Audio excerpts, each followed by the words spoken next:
What's up YouTube, this is Excel and today you are going to witness how the Weeknd's Open Heart was produced in Logic Pro. Lucky for you, this is the most accurate version you will find on the internet. Damn! The song was originally produced by the great Max Martin, Oscar Holden and the Weeknd himself. We'll be making this remake with mostly stock Logic sounds. The only third-party plugins I'll be using are Kickstart and OTT. And if you haven't listened to the preview of my version yet, go check it out. The link is in the description down below. So without further ado, let's get started.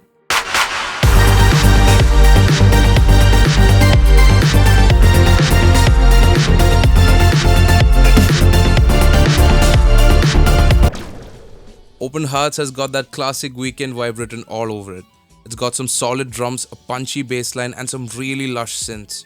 So before we get into the breakdown, let's go over some basic music theory. The song is written in the key of G minor and it uses mostly just 4 chords. The G minor, an F major, a D minor and an E flat major. But during the chorus section after the G minor, they've added a F suspended fourth before going back to the F major. Now since we've got that covered, let's look at the drum pattern. The drum pattern is kept pretty simple and crisp in this production. The kicks come in on 1s and 3s and the snare on the 2s and 4s.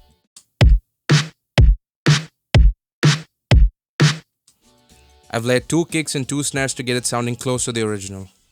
The hi-hat pattern sounds like this.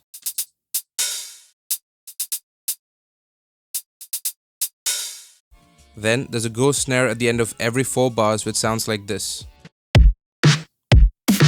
And there's also a tom fill at the end of every 8 bars, one of them panned to the left and the other to the right.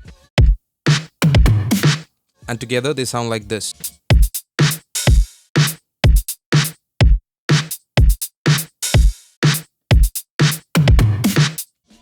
Next up, let's talk about the most important element of the song, the bass. Yeah, boy. The pattern is pretty much very straightforward with only the root notes, yet it is so punchy and groovy at the same time. Let's take a listen to it.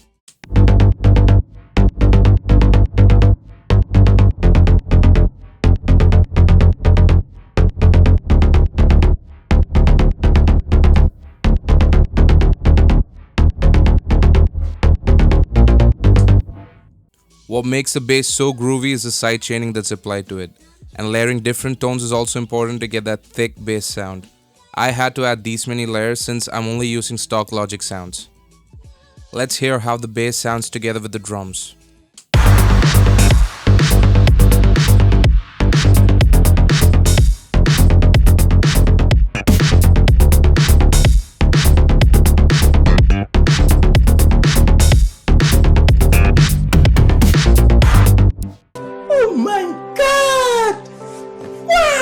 Now let's dive into the pre-chorus and the chorus section. The drums and the bass mostly stays the same except for a slight variation in the hi-hat pattern during the chorus section. For the pre-chorus we have some pads playing the chords which sounds like this.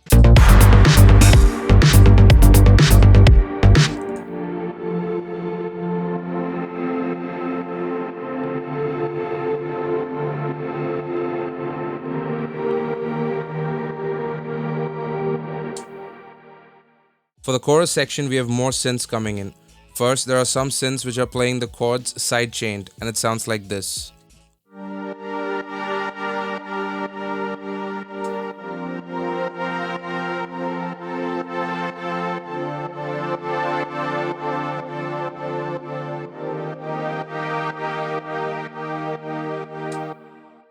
Next, we have some synths playing the chord stabs, and I've also layered an orchestral brass with it.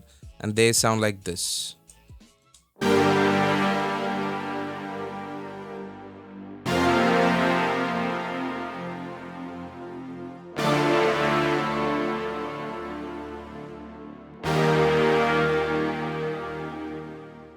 Again, layering different synths is what's important to get that lush sound. We've also got some guitars and some arps during the chorus section. Let's give them a listen.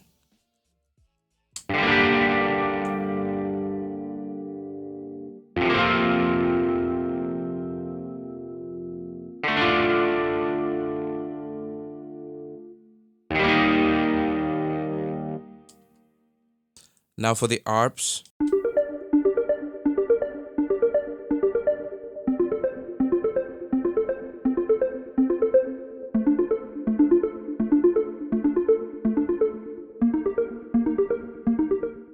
Now let's listen to how the chorus section sounds together.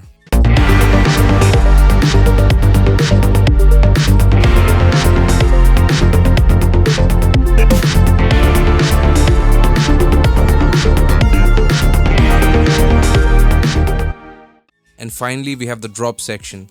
Let's go ahead and give it a listen before we break down the elements.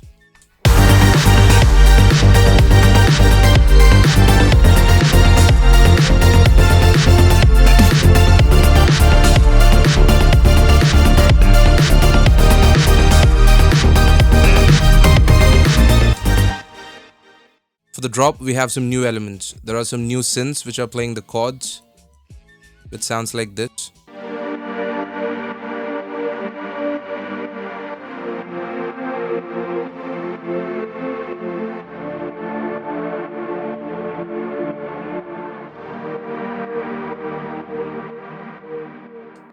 Then we have a bunch of other synths which are playing the melody, and it sounds like this.